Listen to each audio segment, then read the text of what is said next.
अस्सलाम वालेकुम की हाल चाल है ਤੁਹਾਡਾ ठीक ठाक हो ਤੁਸੀਂ ਸਾਰੇ कैसी तबीयत है ਤੁਹਾਡੀ ਸਾਰਿਆਂ ਦੀ ਅੱਲਾ ਕਰੇ ਤੁਸੀਂ ਸਾਰੇ ਹੱਸਦੇ ਰਹੋ ਤੇ ਵਸਦੇ ਰਹੋ ਤੇ ਮੇਰਾ ਹੱਸਦਾ ਮਾਮੂਲ ਉਹ ਖਿਲਾਰਾ ਪਿਆ ਵੇ ਜਿਹੜਾ ਮੁੱਕਦਾ ਨਹੀਂ ਪਿਆ ਤੇ ਪਾਕਿਸਤਾਨ ਜਾਣ ਦੇ ਮਜ਼ੇ ਜਿਹੜੇ ਨੇ ਉਹ ਹਲੇ ਤੱਕ ਬਰਕਰਾਰ ਨੇ ਤੇ ਅਸੀਂ ਉਹ ਸਮੇਟਾ ਸਮੇਟੀ ਵਿੱਚ ਅੱਜ ਫਾਈਨਲੀ 5 ਬੈਗ 6 ਬੈਗ ਸਨ ਸਾਡੇ ਇੱਕ ਇੱਕ ਕਰਕੇ ਮੈਂ ਖੋਲਦੀ ਗਈ ਕੁਝ ਕੱਪੜੇ ਧੋਣ ਵਾਲੇ ਕੋਈ ਇਸਤਰੀ ਕਰਨ ਵਾਲੇ ਬਰਾ ਲੱਗੀ ਰਹੀ ਮੈਂ ਅੱਜ ਆਖਰੀ ਬੈਗ ਖੁੱਲ ਗਿਆ ਵੇ ਤੇ ਇਹਨੂੰ ਹੁਣ ਸਮੇਟ ਰਿਹਾ ਲੇਕਿਨ ਅੱਜ ਪੂਰੇ ਇੱਕ ਦਿਨ ਚ ਨਹੀਂ ਹੋਏਗਾ ਖਾਸਾ ਇਹਦੇ ਚੋਂ ਵੀ ਖਲਾਰਾ ਨਿਕਲ ਆਇਆ ਕਿ ਮੈਂ ਜਿੱਥੇ ਜਿੱਥੇ ਰੱਖਣ ਵਾਲੀਆਂ ਚੀਜ਼ਾਂ ਨੇ ਮੈਂ ਉਹ ਰੱਖਾਂਗੀ ਤੇ ਇਹ ਗਲਵਜ਼ ਵੀ ਉਹਦੇ ਵਿੱਚੋਂ ਨਿਕਲ ਆਏ ਮੈਂ ਲੈ ਕੇ ਗਈ ਸਾਂ ਉੱਥੇ ਮੈਂ ਕਿਹਾ ਸ਼ਾਇਦ ਅਸੀਂ ਪੰਜਾਬ ਜਾਣਾ ਹੈ ਤੇ ਠੰਡ ਹੋਵੇ ਤੇ ਮੈਨੂੰ ਇਸਤੇਮਾਲ ਚ ਆ ਜਾਣਗੇ ਪਰ ਨਹੀਂ ਬਈ ਉੱਥੇ ਤੇ ਐਸਾ ਸੀਜ਼ਨ ਹੀ ਨਹੀਂ ਸੀ ਪਰ ਜ਼ਿੰਦਾ ਸਲਾਮਤ ਨਿਕਲ ਆਏ ਨੇ ਬੈਗ ਵਿੱਚੋਂ ਤੇ ਮੈਂ ਕਿਹਾ ਚਲੋ ਪਾ ਲਵਾਂ ਕਾਫੀ ਦਿਨ ਬਾਅਦ ਪਾਇਆ ਇੱਥੇ ਤਾਂ ਸੀਜ਼ਨ ਹੀ ਐਸਾ ਵੇ ਇਹ ਗਲਵਸ ਤੁਹਾਨੂੰ ਪਾਣੇ ਹੀ ਪੈਂਦੇ ਨੇ ਤੇ ਇਹ ਦੇਖ ਲਓ ਵੀ ਇਹ ਦੁਪੱਟਾ ਜਿਹੜਾ ਮੈਂ ਲਿਆ ਨਾ ਅੱਜ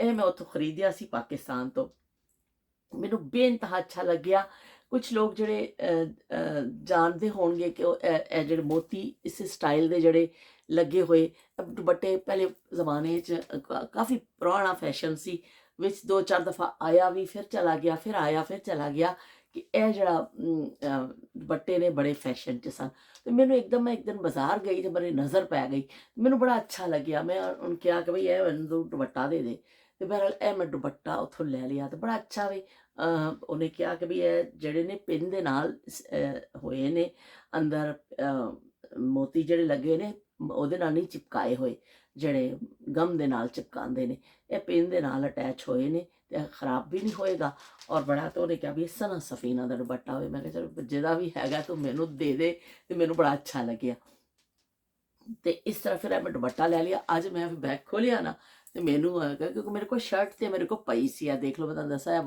ਇਹ ਵਾਲੀ ਸ਼ਰਟ ਸੀ ਤੇ ਮੇਰੇ ਇਹਦੇ ਹਿਸਾਬ ਦੇ ਨਾਲ ਹੀ ਮੈਂ ਲੈ ਲਿਆ ਮੈਂ ਕਿਹਾ ਚਲੋ ਇਹ ਸ਼ਰਟ ਮੇਰੇ ਕੋਲ ਹੈਗੀ ਹੈ ਤੇ ਦੁਪੱਟਾ ਮੈਂ ਲੈ ਲੈਣੀ ਆ ਤਾਂ ਕਿ ਇੱਕ ਘੜੀ ਸ਼ੋ ਸ਼ਾ ਹੋ ਜਾਏਗੀ ਸਾਡੀ ਵੀ ਅਸੀਂ ਵੀ ਥੋੜੀ ਜਿਹੀ ਸ਼ੋ ਬਣਾ ਲਾਂਗੇ ਤੇ ਇਸ ਤਰ੍ਹਾਂ ਤੇ ਬਾਕੀ ਚੀਜ਼ਾਂ ਮੈਂ ਫਿਰ ਅੱਜ ਤੱਕ ਸਭ ਖੋਲ ਰਹੀ ਹਾਂ ਔਰ ਹੈਰਤ ਕਦਾਵੇ ਮੇਰੇ ਵਾਸਤੇ ਇੰਨਾ ਸਾਰਾ ਸਮਾਨ ਕਿ ਹੁਣ ਸਮੇਟਣਾ ਕਿਸ ਤਰ੍ਹਾਂ ਵੇ ਤੇ ਮੈਂ ਚੂੜੀਆਂ ਦੇਖੀਆਂ ਉਹ ਤਾਂ ਮੈਨੂੰ ਯਾਦ ਆ ਗਿਆ ਉਹ ਬਚਪਨ ਦੀਆਂ ਯਾਦਾਂ ਕਿ ਹੁਣ ਈਦ ਕਰੀਬ ਆ ਰਹੀ ਹੈ ਲਾਜ਼ਮੀ ਮੈਂ ਫਿਰ ਜਿਹੜੇ ਗਿਫਟਸ ਲੈ ਕੇ ਆਈ ਸਾਂ ਅੱਜ ਮੈਂ ਆਖਿਆ ਉਹ ਵੀ ਮੈਂ ਇੱਕ ਥੈਲੀ ਵਿੱਚ ਪਾ ਦੇਵਾਂ ਜਿਹਨਾਂ ਦੇ ਦੇਣੇ ਨੇ ਮੈਂ ਦੇ ਦੇਵਾਂ ਤੇ ਚੂੜੀਆਂ ਜਿਵੇਂ ਨਿਕਲੀਆਂ ਨਾ ਤੇ ਮੈਨੂੰ ਬਸ ਫਿਰ ਉਹ ਆ ਗਿਆ ਬਚਪਨ ਦੀ ਯਾਦ ਕਿ ਜਦੋਂ ਈਦ ਹੁੰਦੀ ਸੀ ਅਸੀਂ ਅੱਬੂ ਨੂੰ ਕਰਨਾ ਕਿ ਅੱਬੂ ਜੀ ਚੂੜੀਆਂ ਲੈਣੀਆਂ ਨੇ ਅੰਮੀ ਜੀ ਚੂੜੀਆਂ ਲੈਣੀਆਂ ਨੇ ਪਿੱਛੇ ਪਏ ਹੁੰਦੇ ਸਾਨੂੰ ਸਭ ਚੂੜੀਆਂ ਦਾ ਇੰਨਾ ਸ਼ੌਕ ਹੁੰਦਾ ਸੀ ਸਾਰੀਆਂ ਬੱਚੀਆਂ ਨੂੰ ਹੁੰਦਾ ਸੀ ਤੇ ਉਹ ਫਿਰ ਚੂੜੀ ਚੜਾਉਣ ਜਾਣਾ ਤੇ ਉਹ ਚੂੜੀ ਫਿਰ ਪਾਈ ਜਾਂਦੀ ਸੀ ਫਿਰ ਟੁੱਟ ਕੇ ਉਤਰਦੀ ਸੀ ਇਸ ਤਰ੍ਹਾਂ ਨਹੀਂ ਚੂੜੀ ਉਤਰਦੀ ਸੀ ਕਿ ਤੁਸੀਂ ਕੀ ਕਹਿੰਦੇ ਨੇ ਚੂੜੀ ਲਾ ਦਿਓ ਅੱਜ ਕੱਲ੍ਹ ਤੇ ਥੋੜੀ ਦੇਰ ਪਾਈ ਦੀ ਹੈ ਚੂੜੀ ਲਾ ਦੇਈ ਦੀ ਹੈ ਲੇਕਿਨ ਉਦੋਂ ਚੂੜੀ ਨਹੀਂ ਔਰ ਸਭ ਤੋਂ ਬੜੀ ਚੂੜੀ ਦੀ ਜਿਹੜੀ ਇਹ ਖੂਬਸੂਰਤੀ ਸੀ ਨਾ ਚੂੜੀ ਪਾਉਣ ਦੀ ਉਹ ਐ ਸੀ ਕਿ ਦੋਸਤੀ ਦਾ ਮਿਆਰ ਜਿਹੜਾ ਨਾ ਉਹ ਦੇਖਿਆ ਜਾਂਦਾ ਸੀ ਮੇਰੀ ਮੇਰੀ ਦੋਸਤ ਮੇਰੇ ਨਾਲ ਪਿਆਰ ਕਿੰਨਾ ਕਰਦੀ ਚੂੜੀ ਟੁੱਟ ਜਾਣੀ ਫਿਰ ਉਹਨੂੰ ਵਿੱਚੋਂ ਤੋੜ ਕੇ ਦੇਖਣਾ ਕਿ ਬਈ ਆਪਣੀ ਸਹੇਲੀ ਨੂੰ ਕੋਲ ਖੜੇ ਕਰਕੇ ਕਿ ਬਈ ਦੇਖਣੀ ਆ ਚੂੜੀ ਤੂੰ ਮੇਰਾ ਕਿੰਨਾ ਪਿਆਰ ਕਰਨੀ ਹੈ ਤੇ ਉਹ ਚੂੜੀ ਤੋੜਨੀ ਜੇ ਮੋਟਾ ਟੁਕੜਾ ਵਿੱਚੋਂ ਨਿਕਲ ਆਣਾ ਤੇ ਕਹਿਣਾ ਵੀ ਇਹ ਤੇ ਮੇਰੇ ਨਾਲ ਬੜਾ ਪਿਆਰ ਕਰਦੀ ਹੈ ਤੇ ਜੇ ਛੋਟਾ ਨਿਕਲਣਾ ਕਹਿਣਾ ਵੀ ਥੋੜਾ ਜਿਹਾ ਘੱਟ ਹੈ ਪਿਆਰ ਪਰ ਉਹ ਜ਼ਮਾਨੇ ਪਤਾ ਨਹੀਂ ਕਿੱਥੇ ਚਲੇ ਗਏ ਜਦੋਂ ਇਸ ਤਰ੍ਹਾਂ ਦੋਸਤੀਆਂ ਨੂੰ ਚੂੜੀਆਂ ਦੇ ਵਿੱਚ ਤਲਾਸ਼ ਕੀਤਾ ਜਾਂਦਾ ਸੀ ਅੱਜ ਕੱਲ੍ਹ ਦੋਸਤੀ ਉਹ ਹੈ ਹੀ ਨਹੀਂ ਉਹ ਜਿਹਾ ਚੂੜੀਆਂ ਹੀ ਉਹ ਨਹੀਂ ਨੇ ਕਿ ਉਹਨਾਂ ਵਿੱਚੋਂ ਦੋਸਤੀਆਂ ਬਰਾਮਦ ਹੋਣ ਤੇ ਉਹਦੇ ਟੁਕੜਿਆਂ ਵਿੱਚੋਂ ਤੇ ਜਾਂ ਫਿਰ ਐਸੇ ਦੋਸਤ ਹੀ ਨਹੀਂ ਨੇ ਕਿ ਜਿਹੜੇ ਤੁਸੀਂ ਉਹਨਾਂ ਨੂੰ ਉਹਨਾਂ ਦੀ ਮੁਹੱਬਤ ਨੂੰ ਜਾਂਚ ਸਕੋ ਤੇ ਉਹ ਜ਼ਮਾਨਾ ਦੁਨੀਆ ਇਹ ਬੇਵਫਾ ਹੈ ਦੁਨੀਆ ਇਹ ਬੇਵਫਾ ਹੈ ਤੇ ਦੁਨੀਆ ਬੇਵਫਾ ਦੇ ਵਿੱਚ ਫਸੇ ਹੋਏ ਅਸੀਂ ਸਾਰੇ ਬੇਵਫਾਈ ਦੀ ਦੁਨੀਆ ਵਿੱਚ ਤੇ ਬੇਵਫਾ ਲੋਕਾਂ ਨਾਲ ਜ਼ਿਆਦਾ ਤੁਹਾਡਾ ਵਾਸਤਾ ਪੈਂਦਾ ਵੇ ਤੇ ਅੱਗੇ ਜੇ ਚੰਗੇ ਲੋਕ ਮਿਲ ਜਾਣ ਤੇ ਉਹਨਾਂ ਦੀ ਕਦਰ ਕਰ ਲੈਣੀ ਚਾਹੀਦੀ ਚਲੋ ਫਿਰ ਮੈਂ ਤੁਹਾਨੂੰ ਦਿਖਾਉਂਦੀ ਹਾਂ ਕਿ ਅਸੀਂ ਤੁਸੀਂ ਵੈਸੇ ਨਾਲੋਂ ਨਾਲ ਸਾਰੀਆਂ ਚੀਜ਼ਾਂ ਦੇਖੀਆਂ ਨੇ ਪਰ ਫਿਰ ਵੀ ਚਲੋ ਮੈਂ ਕਿਹਾ ਇੱਕ ਸਿਤਮ ਔਰ ਸਹੀ ਕੇ ਬਾਅਦ ਇੱਕ ਨਜ਼ਰ ਔਰ ਸਹੀ ਮੈਂ ਤੁਹਾਨੂੰ ਦਿਖਾਉਂਦੀ ਹਾਂ ਕਿ ਉਥੋਂ ਜਿਹੜੀਆਂ ਚੂੜੀਆਂ ਛੁੜੀਆਂ ਲਈਆਂ ਸਰ ਉਹ ਮੈਂ ਤੁਹਾਨੂੰ ਫਾਈਨਲੀ ਅੱਜ ਦਿਖਾ ਦੇਵਾਂ ਲੋ ਬਾਈ ਇਹ ਦੇਖ ਲਓ ਸ਼ਰੀਰ ਖਲਾਰਾ ਬੈਗ ਖੁੱਲ ਗਿਆ ਇਹਦੇ ਵਿੱਚ ਹੀ ਮੇਰੀ ਛੋਟੀ ਇੰਨੀਆਂ ਚੀਜ਼ਾਂ ਪਈਆਂ ਨੇ ਮੈਂ ਕਿਹਾ ਹੁਣ ਇਹਨਾਂ ਨੂੰ ਕਾਗਜ਼ ਸ਼ਾਗਜ਼ ਚਸ਼ਮੇ ਪੂਨੀਆਂ ਸ਼ੋਨੀਆਂ ਮੈਂ ਕਿਹਾ ਹੁਣ ਸਾਰਾ ਮੈਂ ਇਹਨੂੰ ਕਲੀਨ ਕਰਾਂਗੀ ਤੇ ਇਹ ਜਿਹੜਾ ਇੱਕ ਮੈਂ ਲਿਆ ਸੀ ਇਲਾਸਟਿਕ, ਉੱਥੋਂ ਲਿਆ ਸੀ ਸਲਵਾਰਾਂ 'ਚ ਪਾਉਣ ਵਾਲਾ। ਇੱਕ ਰੋਲ ਹੈ ਲਿਆ ਸੀ, ਇੱਕ ਮੈਂ ਸੂਟ ਲਿਆ ਸੀ ਗਿਫਟਿੰਗ ਵਾਸਤੇ। ਅਤੇ ਇਹ ਦੁਪੱਟਾ ਜਿਹੜਾ, ਮੈਨੂੰ ਦੁਪੱਟੇ ਬੜੇ ਸ਼ੌਕ ਹੈ ਮੈਨੂੰ ਦੁਪੱਟਿਆਂ ਦਾ। ਇਹ ਦੁਪੱਟਾ ਮੇਰੀ ਸਿਸਟਰ ਨੇ ਮੈਨੂੰ ਦਿੱਤਾ, ਉਹਨਾਂ ਨੇ ਖੁਦ ਹੀ ਦੇ ਦਿੱਤਾ। ਉਹਨਾਂ ਨੇ ਕਿਹਾ ਕਿ ਵੀ ਇਹ ਬਾਜੀ ਹੈ, ਤੁਸੀਂ ਦੁਪੱਟਾ ਲੈ ਲਵੋ, ਤੁਹਾਨੂੰ ਦੁਪੱਟਿਆਂ ਦਾ ਸ਼ੌਕ ਹੈ। ਅਤੇ ਇੱਕ ਗੁੱਲ ਅਹਿਮਦ ਦਾ ਦੁਪੱਟਾ ਉਹਦੇ ਸੂਟ ਦਾ ਸੀ, ਉਹਨੇ ਮੈਨੂੰ ਦੇ ਦਿੱਤਾ। ਮੈਂ ਕਿਹਾ ਲਿਆ ਵੀ ਛੇਤੀ ਫੜਾ। ਅਤੇ ਇਹ ਦੁਪੱਟਾ ਜਿਹੜਾ ਵੇ, ਇਹ ਦੁਪੱਟਾ ਸਪੈਸ਼ਲ ਥੈਂਕਸ ਕਿ ਮੇਰੀ ਛੋਟੀ ਸਿਸਟਰ ਜਿਹੜੇ ਅਮਰੀਕਾ ਰਹਿੰਦੇ ਨੇ, ਉਹਨਾਂ ਨੇ ਮੈਨੂੰ ਗਿਫਟ ਕੀਤਾ। ਉਹਨੇ ਇੱਕ ਦਫਾ ਲਿਆ ਹੋਇਆ ਸੀ, ਗਾੜੀ ਡਰਾਈਵ ਕਰ ਰਹੀ ਸੀ, ਮੇਰੇ ਨਾਲ ਗੱਲ ਕਰ ਰਹੀ ਸੀ, ਕਿਤੇ ਜਾ ਰਹੀ ਸੀ। ਮੈਂ ਉਹਨੂੰ ਕਿਹਾ ਕਿ ਬਈ ਇਹ ਦੁਪੱਟਾ ਕਿੱਥੋਂ ਲਿਆ? ਤੂੰ ਕਹਿੰਦੀ ਮੇਰੇ ਸੂਟ ਦਾ ਵੀ ਲੈਣਾ ਕਿੱਥੋਂ? ਮੈਂ ਕਿਹਾ ਬਈ ਪਹਿਲੀ ਫੁਰਸਤ ਵਿੱਚ ਦੁਪੱਟਾ ਮੈਨੂੰ ਦੇ ਦੇ, ਮੈਨੂੰ ਬੜਾ ਪਸੰਦ ਆਇਆ। ਉਹ ਪਿਛਲੇ ਸਾਲ ਪਾਕਿਸਤਾਨ ਗਈ ਸੀ, ਉਹਦੇ ਛੱਡ ਕੇ ਆ ਗਈ ਸੀ ਕਿ ਜਦੋਂ ਵੀ ਬਾਜੀ ਆਣ ਤੇ ਬਾਜੀ ਦਾ ਅਮਾਨਤ ਹੈ ਦੁਪੱਟਾ। ਤੇ ਸ਼ੁਕਰੀਆ ਸ਼ਾਜ਼ੀਆ, ਕਿ ਬਹੁਤ ਬਹੁਤ ਸ਼ੁਕਰੀਆ, ਮੈਨੂੰ ਦੁਪੱਟਾ ਬੜਾ ਪਸੰਦ ਸੀ ਤੇ ਮੈਨੂੰ ਮਿਲ ਗਿਆ ਵੇ।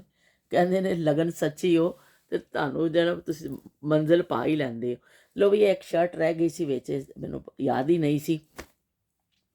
ਇਹ ਕੇਸਰੀਆ ਬ੍ਰਾਂਡ ਦੀ ਇੱਕ ਸ਼ਰਟ ਸੀ, ਉਹ ਮੈਂ ਲੈ ਕੇ ਬਸ ਕੱਲੀ ਜੀ ਅਸੀਂ ਸ਼ਰਟ ਸਵਾ ਲਈ ਸੀ। ਮੈਂ ਕਿਹਾ ਚਲੋ ਇਸ ਸਾਲ ਤੇ ਜਿਹੜਾ ਨਾ ਜਿਹੜਾ ਚੁੰਨਰੀ ਹੋਇਆ ਪਿਆ ਹਰ ਪਾਸੇ। ਇਹ ਦੁਪੱਟਾ ਵੀ ਮੈਂ ਪੀਕੋ ਕਰਾਇਆ ਸੀ, ਤੁਹਾਨੂੰ ਯਾਦ ਹੋਏਗਾ ਕਰਾਚੀ ਤੋਂ ਅਸੀਂ ਪੀਕੋ ਕਰਾਏ ਸਨ। ਇਹਨੂੰ ਵੀ ਸ਼ਦੀਦ ਵੱਟ ਛੱਟ ਪਏ ਹੋਏ ਨੇ। ਇਹ ਖਾਡੀ ਬ੍ਰਾਂਡ ਦਾ ਦੁਪੱਟਾ ਵੇ, ਇਹ ਸਿਰਫ ਮੈਂ ਦੁਪੱਟਾ ਹੀ ਲਿਆ ਸੀ।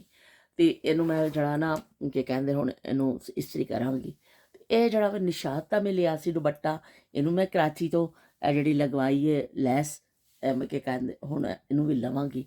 ਅਤੇ ਇਹ ਵੀ ਨਿਸ਼ਾਤ ਦਾ ਦੁਪੱਟਾ ਵੀ, ਇਹਨੂੰ ਵੀ ਮੈਂ ਉੱਥੋਂ ਲੈਸ ਲਗਵਾਈ ਸੀ ਕਰਾਚੀ ਤੋਂ। ਇਹ ਤਾਂ ਤੁਸੀਂ ਦੇਖਿਆ ਹੀ ਹੋਣਾ ਪੀਕੋ, ਪਰ ਇਹ ਨਹੀਂ ਤੁਸੀਂ ਦੇਖਿਆ ਹੋਣਾ ਸ਼ਾਇਦ। ਇਹ ਵੀ ਮੈਂ ਇੱਕ ਦੁਪੱਟਾ ਲਿਆ, ਇਹਦੀ ਬ੍ਰਾਂਡ ਮੈਨੂੰ ਪਤਾ ਨਹੀਂ ਹੈ, ਲੇਕਿਨ ਮੈਨੂੰ ਬੜਾ ਅੱਛਾ ਲੱਗਿਆ। ਪਿੰਕ ਕਲਰ ਔਰ ਉਹਦੇ ਬੜੇ ਕਟਾਂ ਸ਼ਟਾਂ ਬੜੇ ਅੱਛੇ ਬਣੇ ਹੋਏ ਨੇ। ਪਰ ਐਵੇਂ ਕਿ ਹੁਣ ਇਹਦੇ ਨਾਲ ਮੈਂ ਸੂਟ ਲੈਣਾ ਹੀ ਭੁੱਲ ਗਈ, ਮੈਨੂੰ ਯਾਦ ਹੀ ਨਹੀਂ ਰਿਹਾ। ਦੁਪੱਟਾ ਮੈਂ ਲਿਆ ਸੀ, ਮੈਂ ਕਿਹਾ ਛੋਟੇ ਛੋਟੇ ਪ੍ਰਿੰਟ ਦਾ ਇਹਦੇ ਨਾਲ ਕੋਈ ਸੂਟ ਲੈ ਲਾਂਗੀ, ਪਰ ਐਵੇਂ ਕਿ ਵੀ ਸੂਟ ਲੈਣਾ ਹੀ ਭੁੱਲ ਗਈ। ਦੁਪੱਟਾ ਕੱਲਾ ਕੱਲਾ ਆ ਗਿਆ ਔਰ ਇਤਫਾਕ ਨੇ ਮੇਰੇ ਕੋਲ ਇਸ ਰੰਗ ਦਾ ਕੋਈ ਸੂਟ ਵੀ ਨਹੀਂ ਹੈ। ਮੈਂ ਕਿਹਾ ਚਲੋ ਫਿਰ ਜਦੋਂ ਕਦੀ ਪਾਕਿਸਤਾਨ ਜਾਵਾਂਗੇ ਨਾ ਇਨਸ਼ਾਅੱਲਾ ਬਸ਼ਰਤੇ ਜ਼ਿੰਦਗੀ, ਤਾਂ ਫਿਰ ਮੈਂ ਉੱਥੋਂ ਲੈ ਕੇ ਤੇ ਫਿਰ ਇੱਕ ਸੂਟ ਸਿਲਾ ਲਾਂਗੀ ਇਹਦੇ ਨਾਲ। ਦੁਪੱਟਾ ਬੜਾ ਖੂਬਸੂਰਤ ਹੈ, ਬਹੁਤ ਹੀ ਅੱਛਾ ਇਹਦੇ ਮੋਤੀ ਸ਼ੋਤੀ ਸਿਤਾਰੇ ਸਤੋਰੇ ਬਹੁਤ ਕੁਛ ਲੱਗਿਆ ਹੋਇਆ ਇਹਦੇ 'ਤੇ। ਅਤੇ ਬਹਿਰਹਾਲ ਇਹ ਵੇਖ ਕੇ ਚਲੋ ਕਿਸੇ ਵੀ ਸੂਟ 'ਤੇ ਕਿਸੇ ਦਿਨ ਮੈਂ ਲੈ ਲਵਾਂਗੀ ਥੋੜ੍ਹੀ ਦੇਰ ਲਈ, ਕੋਈ ਐਸਾ ਮਸਲਾ ਨਹੀਂ ਹੈ। ਅਤੇ ਇਹ ਦੇਖ ਲਓ, ਇਹ ਗਾਉ ਤੱਕੀਏ ਨੇ ਉਜ਼ਮਾ, ਤੁਸੀਂ ਗੌਰ ਨਾਲ ਦੇਖ ਲਵੋ। ਇਹ ਮੈਂ ਦੋ ਗਾਉ ਤੱਕੀਏ ਇੱਥੇ ਵਾਸਤੇ ਵੀ ਸਵਾ ਕੇ ਲੈ ਕੇ ਆਈ ਹਾਂ, ਦੋ ਉਹਨਾਂ ਵਾਸਤੇ ਦੂਸਰਾ ਪ੍ਰਿੰਟ ਸੀ, ਆਪਣਾ ਮੇਰਾ ਇਹ ਵਾਲਾ ਲਾਈਨਿੰਗ ਵਾਲਾ ਪ੍ਰਿੰਟ ਹੈ। ਇਸ ਤੋਂ ਫਿਰ ਮੈਂ ਹੁਣ ਇਹ ਵੀ ਤਿਆਰ ਕਰਾਂਗੀ, ਦੋ ਮਜ਼ੀਦ ਗਾਉ ਤੱਕੀਏ ਤਿਆਰ ਹੋਣਗੇ। ਅਤੇ ਇਹ ਉਹ ਅਜ਼ੀਮ ਸੂਟ ਹੈ ਜਿਹੜਾ ਮੈਂ ਨਾਪ ਵਾਸਤੇ ਹਰ ਦਰਜੀ ਨੂੰ ਦਿੰਦੀ ਰਹੀ, ਪਰ ਜਿਹੜਾ ਨਾ ਦਰਜੀ ਕੀ ਜਿਹੜਾ ਤੁਹਾਡਾ ਸੂਟ ਖਰਾਬ ਨਾ ਕਰੇ। ਕਿਸੇ ਨੇ ਸ਼ਲਵਾਰ ਛੋਟੀ ਕੀਤੀ, ਕਿਸੇ ਨੇ ਬਾਹਾਂ ਟਾਈਟ ਕੀਤੀਆਂ, ਕਿਸੇ ਨੇ ਗਲਾ ਵੱਡਾ ਕੀਤਾ, ਕਿਸੇ ਨੇ ਕੁਛ ਕੀਤਾ। ਬਹਰਹਾਲ 3 ਦਰਜੀਆਂ को मैं कपड़े सिलाए, वक्त की कमी दवा, लेकिन हर एक ने कुछ ना कुछ नास ਜ਼ਰੂਰ ਮਾਰਿਆ। ਐਗਜ਼ੈਕਟ ਜਿਹੜਾ ਵੇ ਉਹ ਜਿਹੜਾ ਵੀ ਨਹੀਂ ਸੀਤਾ, ਹਰ ਇੱਕ ਨੇ ਕੁਛ ਨਾ ਕੁਛ ਡੰਡੀ ਮਾਰੀ ਉਹਦੇ ਵਿੱਚ। ਹੁਣ ਫਿਰ ਕੀ ਕਰੀਏ ਵੀ, ਹੁਣ ਜੋ ਪਾਣਾ ਹੀ ਪਏਗਾ। ਇਹ ਨਾਲੇ ਅਜ਼ੀਮ ਨਾਲੇ ਪਾਕਿਸਤਾਨੀ ਨਾਲੇ, ਇਹ ਸ਼ੁਕਰੀਆ ਇਸ਼ਫਾਕ ਨੇ ਇਹ ਬੂਰੇ ਵਾਲਾ ਤੋਂ ਮੈਨੂੰ ਦਿੱਤੇ, ਇਹ ਬੜੇ ਅੱਛੇ ਨਾਲੇ ਨੇ। ਇਹ ਚਲੋ ਇਹ ਵੀ ਹੁਣ ਮੈਂ ਰੱਖਾਂਗੀ। ਅਤੇ ਸਭ ਤੋਂ ਅਹਿਮ ਆਈਟਮ ਜਿਹੜਾ ਵੇ ਇਹ ਜੀ ਕਾਲਾ ਨਮਕ। ਕਾਲਾ ਨਮਕ ਹਰ ਇੱਥੋਂ ਵੀ ਮਿਲ ਜਾਂਦਾ, ਐਸਾ ਨਹੀਂ ਕਿ ਨਹੀਂ ਮਿਲਦਾ, ਲੇਕਿਨ ਮੈਂ ਗਈ ਸਮੇਂ ਕਿ ਚਲੋ ਮੈਂ ਇੱਥੋਂ ਲੈ ਜਾਂਦੀ ਹਾਂ, ਇਹ ਮੈਂ ਯੂਜ਼ ਕਰਨੀ ਹੈ। ਕਾਲਾ ਨਮਕ ਹਾਜ਼ਮੇ ਵਾਸਤੇ ਬਹੁਤ ਅੱਛਾ ਹੁੰਦਾ ਵੇ, ਅਤੇ ਚਲੋ ਕਾਲਾ ਨਮਕ ਵੀ ਆ ਗਿਆ। ਅਤੇ ਇਹ ਦੇਖ ਲਓ ਵੀ ਇੱਕ ਪਿਆਲੀ ਸ਼ਦੀਦ ਕਿਸਮ ਦੀ ਇਹਦੇ 'ਤੇ ਉਹ ਲੱਗੀ ਹੋਈ ਹੈ ਗ੍ਰੀਨ ਜੀ, ਇਹ ਕਿਉਂਕਿ ਤਾਂਬਾ ਵੇ, ਪੁਰਾਣੀ ਤਾਂਬੇ ਦੀ ਪਿਆਲੀ ਹੈ। ਦੇਖੋ ਕਿੰਨਾ ਸ਼ਦੀਦ ਖਰਾਬ ਹੈ, ਤਦੇ ਇਹਨੂੰ ਮੈਂ ਥੈਲੀ ਵਿੱਚ ਲਪੇਟ ਕੇ ਰੱਖਿਆ ਸੀ। ਹੁਣ ਇਹਨੂੰ ਮੈਂ ਮਾਂਜਾਂਗੀ, ਇਹਦੇ ਵਿੱਚ ਫਿਰ ਮੈਂ ਪਾਣੀ ਪਾ ਕੇ ਰੱਖਾਂਗੀ, ਅਤੇ ਇਹਦੇ ਵਿੱਚ ਮੈਂ ਪਾਣੀ ਪੀਆ ਕਰਾਂਗੀ। ਕਹਿੰਦੇ ਨੇ ਤਾਂਬੇ ਵਿੱਚ ਜਿਹਨਾਂ ਨੂੰ ਦਰਦਾਂ ਹੋਣ ਉਹਨਾਂ ਵਾਸਤੇ ਤਾਂਬਾ ਬਿਹਤਰੀਨ ਹੈ, ਕਿ ਉਹਨੂੰ ਤੁਸੀਂ ਤਾਂਬੇ ਦਾ ਬਰਤਨ 'ਚ ਪਾਣੀ ਪਾ ਕੇ ਰੱਖੋ ਔਰ ਉਹ ਹੀ ਪਾਣੀ ਯੂਜ਼ ਕਰੋ, ਅਤੇ ਉਹ ਜੋੜਾਂ ਦੀ ਦਰਦਾਂ ਵਾਸਤੇ ਬਹੁਤ ਅੱਛਾ ਹੈ। ਅਤੇ ਮੈਂ ਇਸ ਤੋਂ ਮੈਨੂੰ ਇਸ ਗੱਲ ਸਹੀ ਲੱਗੀ, ਮੈਂ ਇੱਕ ਦਿਨ ਸੁਣਿਆ ਸੀ ਕਿ ਇੱਥੇ ਵੀ ਇੱਕ ਬੈਂਡ ਦਿੰਦੇ ਨੇ ਹੱਥ 'ਚ ਬਣਿਆ ਹੋਇਆ, ਦਰਦਾਂ ਵਾਲਿਆਂ ਨੂੰ ਹੱਥ 'ਚ ਪਾ ਲਓ, ਉਹ ਤਾਂਬੇ ਦਾ ਬਣਿਆ ਹੁੰਦਾ ਵੇ। ਮੈਂ ਕਿਹਾ ਵੀ ਗੱਲ ਤਾਂ ਠੀਕ ਲੱਗਦੀ ਹੈ। ਫਿਰ ਮੇਰੇ ਭਾਈ ਨੇ, ਅੱਲਾ ਨੂੰ ਜ਼ਿੰਦਗੀ ਤੰਦਰੁਸਤੀ ਦੇਵੇ, ਉਹਨੇ ਮੈਨੂੰ ਇਹ ਦਿੱਤੀ ਪੁਰਾਣੀ ਪਿਆਲੀ ਲੱਭ ਕੇ ਲਿਆ ਕੇ। ਅਤੇ ਮੈਂ ਕਿਹਾ ਵੀ ਤੇਰਾ ਬਹੁਤ ਬਹੁਤ ਸ਼ੁਕਰੀਆ। ਹੁਣ ਮੈਂ ਮੰਜਾਈ ਕਰਾਂਗੀ, ਨੀਚੇ ਲੈ ਕੇ ਜਾਵਾਂਗੀ, ਅਤੇ ਇਹਦਾ ਫਿਰ ਮੈਂ ਇਹ ਚੂੜੀਆਂ ਲਈਆਂ ਸਨ, ਦੇਖੋ ਜੀ ਉੱਥੋਂ ਕਰਾਚੀ ਤੋਂ ਜਿਹੜੀਆਂ ਅਸੀਂ ਲਈਆਂ ਸਨ ਚੂੜੀਆਂ। ਅਤੇ ਉਸ ਤੋਂ ਬਾਅਦ ਇਹ ਵਾਲੀਆਂ ਚੂੜੀਆਂ, ਹੋਰ ਕਿਹੜੀ, ਇਹ ਵਾਲੀ ਚੂੜੀ, ਅਤੇ ਇੱਕ ਇਹ ਵਾਲੀਆਂ ਚੂੜੀਆਂ, ਇਹ ਮੇਰੀ ਲਿਪਸਟਿਕਸ ਪਈਆਂ ਨੇ। ਅਤੇ ਇਹ ਮੈਂ ਲਿਆ ਸੀ ਇੱਕ ਮੈਂ ਰਾਫੇ ਨੂੰ ਦਿੱਤਾ ਸੀ ਤੇ ਇੱਕ ਮੈਂ ਯੂਸੁਫ ਵਾਸਤੇ ਲਿਆ ਸੀ ਰਕਸ਼ਾ। ਪਰ ਇਹ ਵੇ ਕਿ ਯੂਸੁਫ ਤੇ ਹੁਣ ਚਲਾ ਗਿਆ, ਜਦੋਂ ਮੈਂ ਯੂਸੁਫ ਦੇ ਕੋਲ ਜਾਵਾਂਗੀ ਤੇ ਫਿਰ ਮੈਂ ਲੈ ਕੇ ਜਾਵਾਂਗੀ। ਪਰ ਫਿਲਹਾਲ ਮੈਂ ਯੂਸੁਫ ਦੇ ਰੂਮ ਵਿੱਚ ਰੱਖ ਦਿੰਦੀ ਹਾਂ, ਉਹਦੇ ਟੇਬਲ 'ਤੇ, ਤਾਂ ਕਿ ਮਤਲਬ ਚਲੋ ਇੱਕ ਸ਼ੋ ਪੀਸ ਜ਼ਾਰੇ ਡੈਕੋਰੇਸ਼ਨ ਪੀਸ ਹੀ ਹੈ, ਲੇਕਿਨ ਫਿਲਹਾਲ ਮੈਂ ਯੂਸੁਫ ਦੇ ਰੂਮ ਵਿੱਚ ਹੀ ਰੱਖ ਦਿੰਦੀ ਹਾਂ ਇਹਨੂੰ। ਇਹ ਚੂੜੀਆਂ ਮੈਂ ਲਈਆਂ ਸਨ, ਮੈਨੂੰ ਬੜੀਆਂ ਅੱਛੀਆਂ ਲੱਗੀਆਂ ਸਨ, ਇਹ ਉੱਥੋਂ ਕਰਾਚੀ ਤੋਂ। ਇਹ ਚੂੜੀ ਹੈ, ਔਰ ਇਹ ਵੀ ਮੈਂ ਕਰਾਚੀ ਤੋਂ ਹੀ ਲਈਆਂ ਸਨ, ਮਲਟੀ ਚੂੜੀ।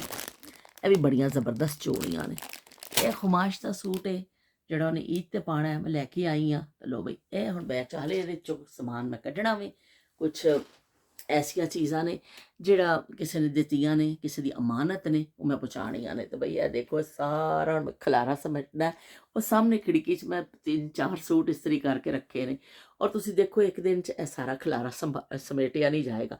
ਬਹਰਹਾਲ ਕੀ ਕਹਿੰਦੇ ਨੇ, ਹੁਣ ਮੈਂ ਕਰਾਂਗੀ, ਕੁਛ ਅੱਜ ਕਰਾਂਗੀ, ਕੁਛ ਕੱਲ੍ਹ ਕਰਾਂਗੀ, ਕਿਉਂਕਿ ਇੱਥੇ ਕਿਸੇ ਆਉਣਾ ਜਾਣਾ ਦੇ ਬੱਚੇ ਨੇ ਹੈ ਨਹੀਂ ਕਿ ਚੀਜ਼ਾਂ ਛੇੜੇਗਾ, ਕੋਈ ਖ਼ਰਾਬ ਹੋਣਗੀਆਂ। ਇਸ ਤੋਂ ਮੈਂ ਹੁਣ ਬਾਕੀ ਦਾ ਕੰਮ ਕੱਲ੍ਹ ਕਰਾਂਗੀ। ਲੋ ਬਈ ਤੁਹਾਨੂੰ ਮੈਂ ਦਿਖਾ ਦਿੱਤਾ ਸਾਰਾ। ਹੁਣ ਜਿਹੜਾ ਵੇ, ਹੁਣ ਮੈਂ ਜਲਦੀ ਆਪਣੀ ਸਮੇਟਾ ਸਮੇਟੀ ਕਰਾਂ ਤੇ ਜਲਦੀ ਨੀਚੇ ਦੌੜਾਂ, ਕਿਉਂਕਿ ਨਮਾਜ਼ ਦਾ ਟਾਈਮ ਵੀ ਹੋ ਰਿਹਾ ਵੇ। ਦੁਪੱਟਾ ਮੈਨੂੰ ਬਹੁਤ ਅੱਛਾ ਲੱਗਿਆ, ਇੰਨਾ ਮੈਨੂੰ ਮਜ਼ਾ ਆਇਆ ਦੁਪੱਟਾ ਲੈ ਕੇ, ਬੜਾ ਬਈ ਚੰਗਾ ਇੱਕ ਜੋ ਕਹਿੰਦੇ ਮੈਂ ਉਹ ਪੀਸ ਲੱਭ ਲਿਆ ਵੇ। ਕਿਉਂਕਿ ਮੇਰੀ ਆਦਤ ਐਸੀ ਹੈ, ਮੈਂ ਤੁਹਾਨੂੰ ਦੱਸਿਆ ਕਿ ਮੈਂ ਜਾਂਦੀ ਹਾਂ ਨਾ ਜਦੋਂ, ਮੇਰਾ ਇੱਕ ਪਸੰਦੀਦਾ ਬਾਜ਼ਾਰ ਹੈ ਉੱਥੇ ਹੈਦਰਾਬਾਦ ਦਾ, ਉਹਦੇ ਕੱਟ ਪੀਸ ਵਿੱਚ ਬੜੀਆਂ ਅੱਛੀਆਂ ਚੀਜ਼ਾਂ ਮਿਲ ਜਾਂਦੀਆਂ ਨੇ। ਤੇ ਜ਼ਰੂਰੀ ਨਹੀਂ ਤੁਸੀਂ ਬ੍ਰਾਂਡ ਵਿੱਚ ਜਾ ਕੇ ਵੜੋ ਔਰ ਕਰੋ, ਤੇ ਮੈਂ ਤਾਂ ਜਾਂਦੀ ਹਾਂ, ਬ੍ਰਾਂਡ 'ਤੇ ਵੀ ਜਾਂਦੇ, ਐਸੀ ਗੱਲ ਨਹੀਂ ਹੈ। ਲੇਕਿਨ ਮੈਨੂੰ ਤੇ ਆਰਬਾ ਨੂੰ ਚਸਕਾ ਵੇ। ਆਰਬਾ ਮੇਰੀ ਭਾਂਜੀ ਜਿਹੜੀ ਡਾਕਟਰ ਹੈ, ਤੁਸੀਂ ਉਹਨੂੰ ਮਿਲੇ ਹੋਵੋਗੇ ਵੀਡੀਓ ਵਿੱਚ, ਉਹਦਾ ਤਾਰਫ ਮੈਂ ਕਰਾਇਆ ਸੀ ਤੁਹਾਡੇ ਨਾਲ। ਉਹ ਵੀ ਇਸ ਤਰ੍ਹਾਂ ਹੀ, ਅਸੀਂ ਦੋਨੋਂ ਖਾਲਾ ਭਾਂਜੀ ਨੂੰ ਬੜਾ ਸ਼ੌਕ ਹੈ ਕਿ ਜਾਈਏ, ਕਿਤੇ ਸਾਨੂੰ ਗਲਾ ਮਿਲ ਜਾਏ, ਕਿਤੇ ਸਾਨੂੰ ਕੋਈ ਐਸੀ ਚੀਜ਼ ਮਿਲ ਜਾਏ, ਕਿਤੇ ਫਰੰਟ ਮਿਲ ਜਾਏ ਕੋਈ ਡਿਜ਼ਾਈਨਰ ਦਾ, ਤੇ ਅਸੀਂ ਜੋੜ ਤੋੜ ਕਰਕੇ ਜਿਹੜਾ ਦਿਮਾਗ ਦਾ ਲਾ ਕੇ ਬੰਦਾ ਕੱਪੜਾ ਬਣਾਉਂਦਾ ਹੈ ਨਾ, ਉਹ ਫਿਰ ਆਮ ਨਹੀਂ ਹੁੰਦਾ। ਕਿਉਂਕਿ ਵੈਸੇ ਤਾਂ ਤੁਸੀਂ ਜਾਣਦੇ ਹੋ ਬ੍ਰਾਂਡ 'ਤੇ ਇੱਕ ਚੀਜ਼ ਮਿਲਦੀ ਹੈ, ਉਹ ਨਾਲ ਪੈਚ ਨੇ, ਇਹ ਚੀਜ਼ਾਂ ਨੇ, ਤੁਹਾਨੂੰ ਮਿਲ ਗਿਆ। ਲੇਕਿਨ ਤੁਸੀਂ ਜਦੋਂ ਆਪਣੀ ਇੱਕ ਅਕਲ ਇਸਤੇਮਾਲ ਕਰਕੇ ਥੋੜ੍ਹਾ ਜਿਹਾ ਡਿਜ਼ਾਈਨ ਸੋਚ ਕੇ ਬਣਾਉਂਦੇ ਹੋ ਨਾ, ਉਹ ਕੱਪੜਾ ਬੜਾ ਅੱਛਾ ਬਣਦਾ। ਤੇ ਆਰਬਾ ਦਾ ਵੀ ਜ਼ੇਨ ਇਹਦੇ ਵਿੱਚ ਬੜਾ ਅੱਛਾ ਵੇ, ਤੇ ਮੈਨੂੰ ਵੀ ਉਹ ਮੇਰਾ ਇੰਤਜ਼ਾਰ ਕਰ ਰਹੀ ਹੁੰਦੀ ਜਦੋਂ ਅਸੀਂ ਜਾਂਦੇ ਹਾਂ। ਫਿਰ ਅਸੀਂ ਉਸ ਕਲਾਥ ਮਾਰਕੀਟ ਦਾ ਚੱਕਰ ਜ਼ਰੂਰ ਲਾਉਂਦੇ ਹਾਂ। ਤੇ ਉੱਥੇ ਮੈਂ ਗਈ ਹਾਂ, 2 ਦਫਾ ਗਈ ਸਾਂ ਇਸ ਦਫਾ, ਲੇਕਿਨ ਮੈਂ ਵੀਡੀਓ ਇਸ ਤੋਂ ਨਹੀਂ ਬਣਾ ਸਕੀ ਕਿ ਬਹੁਤ ਰਸ਼ ਹੁੰਦਾ ਵੇ ਤੇ ਛੀਨਾ ਛਪਟੀ ਦਾ ਡਰ ਸੀ, ਇਸ ਤੋਂ ਮੈਂ ਤੁਹਾਨੂੰ ਸ਼ੇਅਰ ਨਹੀਂ ਕੀਤੀ ਇਹ ਚੀਜ਼। ਤੇ ਉੱਥੋਂ ਹੀ ਫਿਰ ਸਾਨੂੰ ਅੱਛੀਆਂ ਚੀਜ਼ਾਂ, ਇਹ ਦੁਪੱਟਾ ਮੈਨੂੰ ਉੱਥੋਂ ਹੀ ਮਿਲਿਆ ਸਨਾ ਸਫੀਨਾ ਦਾ ਨਾ, ਉਹਦੇ ਕੱਟ ਪੀਸ ਵਿੱਚ ਉਹਨਾਂ ਕੋ ਆਇਆ ਸੀ, ਲੇਕਿਨ ਬੜਾ ਜ਼ਬਰਦਸਤ ਦੁਪੱਟਾ ਵੀ, ਕਿ ਇੰਨਾ ਅੱਛਾ ਵੇ ਕਿ ਚਾਹੇ ਇਹਦੀ ਸ਼र्ट भी बना लो, इन्नी खुली चीज़ है। पर और मैं दुकानदार ने भी यही किया कि तुसी आप इसकी शर्ट भी बना सकती है। मैं कहता तेरा दिमाग खराब है, शर्ट बनावांगी मैं दुपट्टा ही लवांगी, दुपट्टा ही बड़ा सोहना लगदा पिया। ते मैं फिर जेह्ड़ा ना ले लिया दुपट्टा, ते हुण मैं तदे भी फिर अज काली कमीज कड्डी। मैं क्या चलो मैं करके देखा, पा के देखा कैसा लग रहा है। ते काला जोड़ा पाया तेरी फरमैश ते काला जोड़ा उज़मा दी फरमाइश ते पा लिया। उज़मा ने तो खैर फरमाइश नहीं की सी, मैं मजाक ना कहता, लेकिन उज़मा नाल कॉमेंट करते हैं तो फिर मैंने बड़ी खुशी होती है। तुसीं सारे ਜਿਹੜੇ कॉमेंट करते हो, यकीन मनो मेरा दिल खुश हो जाता, गार्डन हो जाने बई असी ਤੁਹਾਡੇ कॉमेंट पढ़ के। ते दिल चोरी साडा हो गया ओए की करिए। ते लो बई बड़ा भी मैं गलत किया वैसे, बड़ी इन्ने दिन तो मैं कंट्रोल कर रही थी कि रोज़िया च गाना नहीं गाना, बिल्कुल नहीं गाना। रोज़िया तो बाद गावांगे, लेकिन वो एक आदत से मजबूर फिर वो निकल जाता मूँह। बहरन माफ़ करियो, अल्लाह माफ़ करे मैनू कि मैं रोज़िया में बड़ा ऐद किया कि रोज़िया च कोई गाना नहीं गाना, बाकी फिर गावांगे। पर एवं कि फिर भी अज मूँह तो निकल ही गया। तो चलो फिर हम मिलने हैं, खासी साड़ी लंबी गल हो गई। तो ਤੇ ਫਿਰ ਕੱਲ ਇੱਕ ਨਵੀਂ ਗੱਲ ਦੇ ਨਾਲ ਆ ਜਾਵਾਂਗੇ ਕਿ ਕੱਲ ਕੀ ਕਰਨੇ ਆ। ਮੈਨੂੰ ਤਾਂ ਲੱਗਦਾ ਅੱਜ ਇਹ ਖਿਲਾਰਾ ਮੇਰੇ ਕੋਲ ਨਹੀਂ ਨਿਬੜਨਾ, ਤੇ ਕੱਲ ਤੇ ਗੱਲ ਪੈ ਜਾਣੀ ਜੇ। ਤੇ ਹੁਣ 2 ਦਿਨ ਲੱਗ ਕੇ ਬਹਿਰਹਾਲ ਹੋ ਜਾਏਗਾ ਕੰਮ।